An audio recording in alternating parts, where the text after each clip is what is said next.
আগে চেক করো, তারপরে বিশ্বাস করবা, ঠিক কিনা? তাহলে এখন থেকে একটা কিছু শুনলে বিশ্বাস করবেন।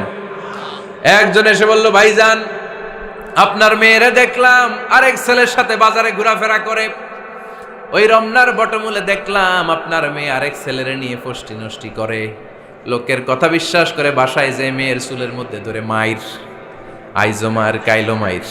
এরকম হইতে পারে না? হয়তো ওই লোক আপনার মেয়ের মতো দেখতে আরেক মেয়েকে দেখছিল। এরকম হয় কিনা সমাজে? একজন এসে বললো, ভাই আপনি এখানে ভাবিরে তো দেখলাম ওই জায়গায় আরেক লোকের সাথে ঘোরাফেরা করতেছে, খবর রাখেন না বাসা? আপনি রেগে মেগে, ঘটনা কি? আমার খেয়ে আমার পরে আরেকজনের সাথে, যে এই বাড়িতে যে মায়ের, কোনো কথা নেই। দেখবেন যে ছোট্ট মারামারি থেকে এই ঘটনা অনেক সময় বিচ্ছেদ বা ডিভোর্স পর্যন্ত গড়ায়, ঠিক কিনা? ওই যে শোনা কথায় কান দিচ্ছেন, ফাতাবাইয়ুন, আপনি চেক করেন নাই।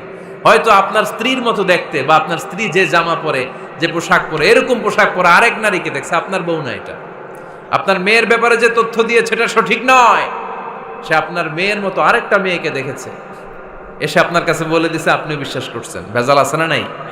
এই ভেজালগুলোকে থামানোর জন্য কোরআনে এই বিধানগুলো নাজিল করেছে কে?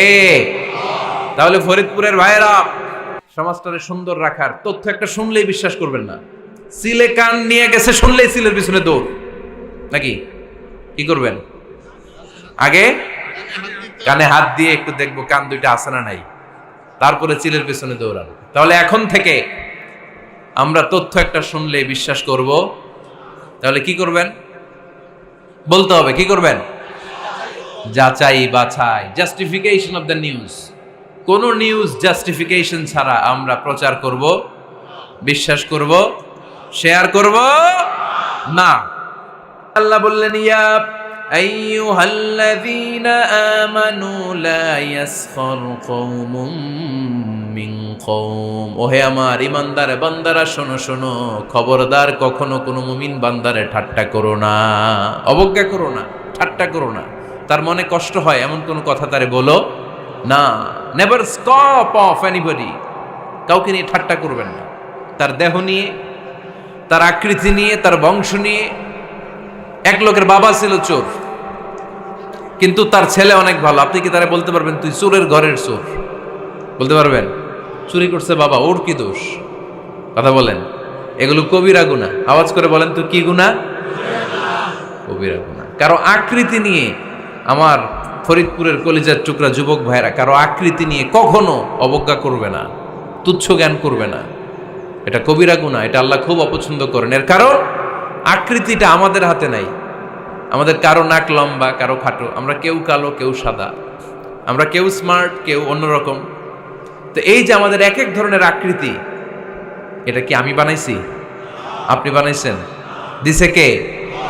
এই জন্য কারো দেহের গঠন নিয়ে যদি আপনি অবজ্ঞা করেন, এটা প্রক্ষান্তরে আপনি স্রষ্টাকে নিয়ে অবজ্ঞা করলেন।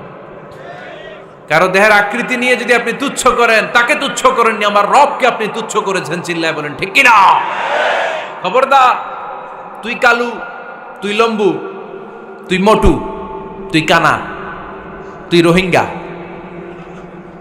আছে না নাই? ইদানিং ইদানিং এটা খুব চলে। এই রোহিঙ্গা নামটা আছে না? ফরিদপুরে এগুলো ঢুকে নাই না? আমাদের ওইদিকে দেখি কি অবস্থা, কারোর সাথে কেউ লাগলে কই তুই রোহিঙ্গা। কি আশ্চর্য, এই গালি কবে আসলো? হ্যাঁ, অনেক ধরনের গালি। ঢাকায় আর একটা চলে ফইন্নির ভূত, কি বলে? এই এগুলো আগে শুনি নাই আমরা, রিসেন্ট এগুলো বলা শুরু করছে। ফইন্নির ভূত, রোহিঙ্গা না। এগুলো বলে আপনি কাউকে অবজ্ঞা করতে পারবেন?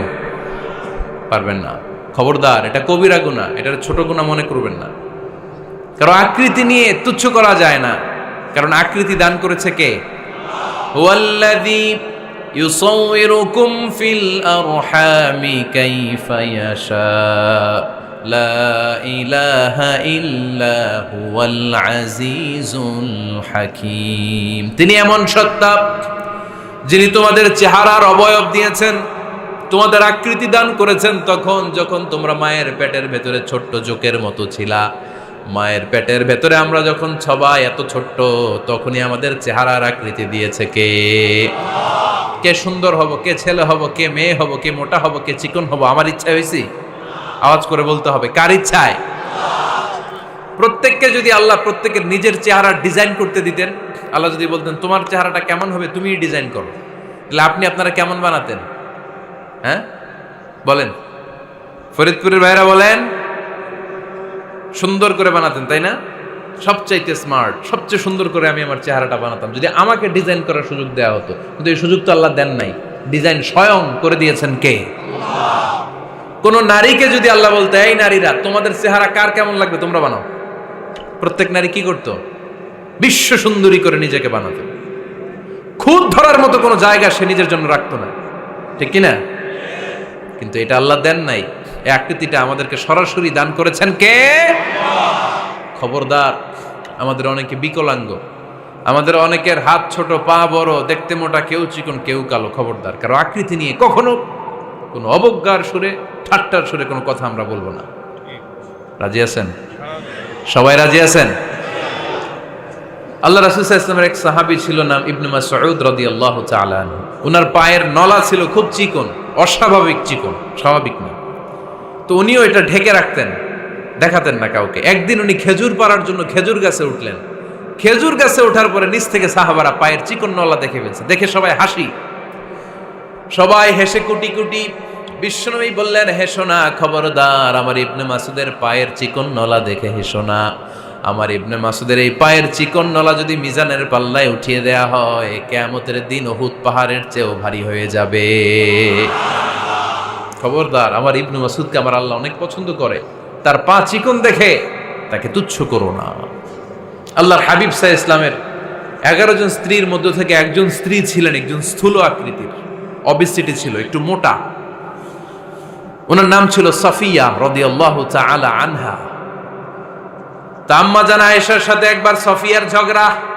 নবীদের বউদের মাঝে মাঝে মাঝে ঝগড়া হতো, তবে সেটা হতো মধুর ঝগড়া। সুবহানাল্লাহ পড়েন। আম্মা জান আয়েশা রাদিয়াল্লাহু তাআলা আনহার বাসায় একদিন বিশ্বনবী বসা ছিলেন। আরেকজন স্ত্রী, বিশ্বনবীর আরেকজন স্ত্রী রান্না করে কিছু খাবার আম্মা জান আয়েশার ঘরে পাঠিয়েছেন। এক দাসী দিয়ে বলল, যাও এটা আয়েশার ঘরে দিয়ে আসো, কারণ নবী আয়েশার ঘরে। আম্মা জান আয়েশা রাদিয়াল্লাহু তাআলা আনহা বললেন, এগুলো কি? ওই দাসী বলে, তরকারি। কে দিছে? অমুক স্ত্রী। কেন দিয়েছে? আমি কি রান্না করতে পারি না? তোমরা রান্না তোমরা খাও। এই কথা বলে পাতিল সহ উড়ায় মারছে চেহারার মধ্যে। এর কারণ ওনারা মানুষ ছিলেন, মানবীয় ব্যাপারগুলো ওনাদের মধ্যেও কাজ করত। আবার এক স্ত্রী ঝোল দিয়ে রান্না করে কিছু খাবার নিয়ে এসেছে। আম্মা জান আয়েশা রেগে মেগে ওই ঝোল নিয়ে ওই স্ত্রীর গালের মধ্যে মেখে দিয়েছেন। বিশ্বনবীর আরেক বউয়ের গালের মধ্যে ওই ঝোল লাগাই দিস। এবার ওই স্ত্রী বিশ্বনবীর কাছে যেয়ে বলে, ইয়া রাসূলুল্লাহ, দেখেন আয়েশারে আপনি বেশি আদর করেন তো, দেখেন কি করে আমাদের সাথে। এই যে আমাদের গালের মধ্যে ঝোল মাখাই একেবারে মেকআপ বানাই দিচ্ছে। বিষ্ণু ইসা ইসলাম বললেন, তাই আয়েশাকে ডাকো। আম্মা জান আয়েশা রাদিয়াল্লাহু তাআলা আনহা আসলেন। আল্লাহ রাসূল সাল্লাল্লাহু আলাইহি ওয়াসাল্লাম বললেন, তুমি কি আমার এই স্ত্রীর সাথে এমন আচরণ করেছো? আম্মা জান আয়েশা বললেন, করেছি। কেন? আম্মা জান আয়েশা বললেন, তখন মেজাজটা গরম ছিল, এখন বুঝতে পারতেছে আসলে এই কাজটা করা ঠিক হয় নাই। এবার বিশ্বনবী বিচার করবেন। বিশ্বনবী বললেন, আল কিসাস, যেমন করা হয়েছে বিচার হবে তেমন। তোমার গালে যেমনি ঝোল লাগাই দিছে, তুমি একটু ঝোল নিয়ে আয়েশার গালে লাগাই দাও। সুবহানাল্লাহ পড়বেন না? ওই স্ত্রীও কিছু ঝোল নিয়ে আম্মা জান আয়েশার গালে লাগাই দিল। এখন দুইজনে হাসতেছে, বিশ্বনবীও হাসলেন, আরশের উপর থেকে খুশি হয়ে গেলেন কে? তো স্ত্রীদের মধ্যে মাঝে মাঝে এটা ঘটতো। সাফিয়া রাদিয়াল্লাহু তাআলা আনহা ছিলেন একটু মোটা। আম্মা জান আয়েশা বললেন, ইয়া রাসূলুল্লাহ, দেখেন আপনার মুটি বউ, আপনার মুটকি বউ, এই মুটি বউ বলে একদিন একটা গালির মতো দিয়ে ফেলছে।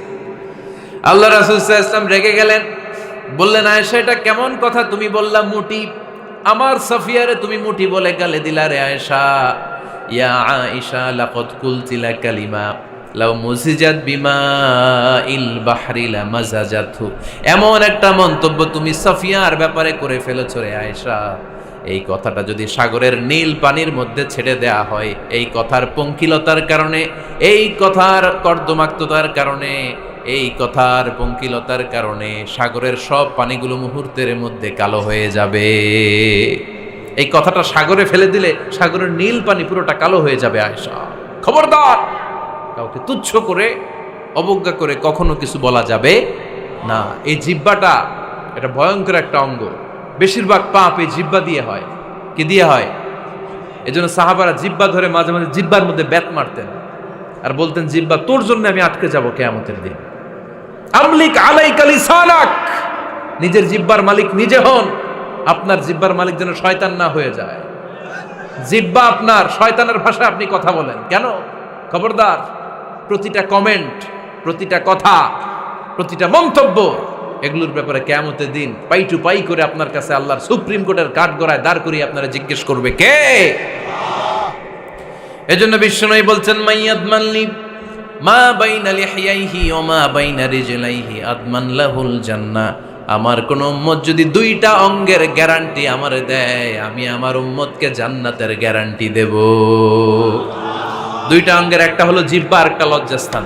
দুই চোয়ালের মাঝে যা থাকে লিজ্জা জিহ্বা, আর দুই পায়ের মাঝখানে যা থাকে লজ্জাস্থান। এই দুইটা অঙ্গের গ্যারান্টি যদি বিশ্বনবীকে আপনি দেন যে নবী জিহ্বা আর লজ্জাস্থান এই দুইটা অঙ্গের কোনো পাপ আমি করব না, নবী বলে আমি দুনিয়ায় তোমার জান্নাতের গ্যারান্টি দিলাম। এজন্য জিহ্বাটারে সামলান, যা মনে চায় বললেন না। খবর আছে না নাই? খবর আছে। মা ইয়ালফিযু মিন কাউলিন ইল্লা লাদাইহি রাকীবুন আতীদ। যা মুখ দিয়ে বের হয় লিখে রাখার জন্য দুইজন ফেরেশতা রেডি করে রেখেছে কে? চিল্লায় বলেন। যতদিন আমরা বেঁচে থাকবো ততদিন থাকবে আমাদের কাঁধে। আমরা মরে যাবো, এই ফেরেশতারা উড়াল দিবে, ঠিক কিনা?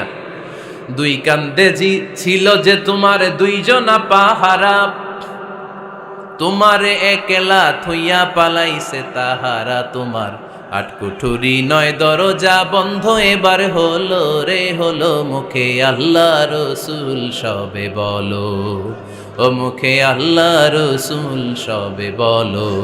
দুয়ারে আইসাছে পালকি নাই হরি গাও তোলো রে তোলো। মুখে আল্লাহ রসুল সবে বলো, ঠিক না? এজন্য সাবধান। আমলিক আলাইকা লিসানাক, নিজের জিহ্বার মালিক নিজে হন। মন যা চায় মুমিন তখন ইচ্ছা মতো মন মতো কোনো মন্তব্য ছুটতে পারে না।